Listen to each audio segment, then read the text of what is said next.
dua. Iya. Tarian ampar-ampar pisang berasal dari Kalimantan Selatan dan mendasarkan kehidupan masyarakat tradisional di sana.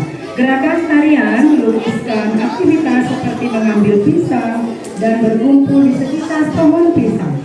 Diiringi musik tradisional dan kostum berwarna cerah mencerminkan budaya lokal. Tarian ini sering ditampilkan oleh anak-anak dan remaja, cocok untuk pertunjukan di sekolah dan acara budaya.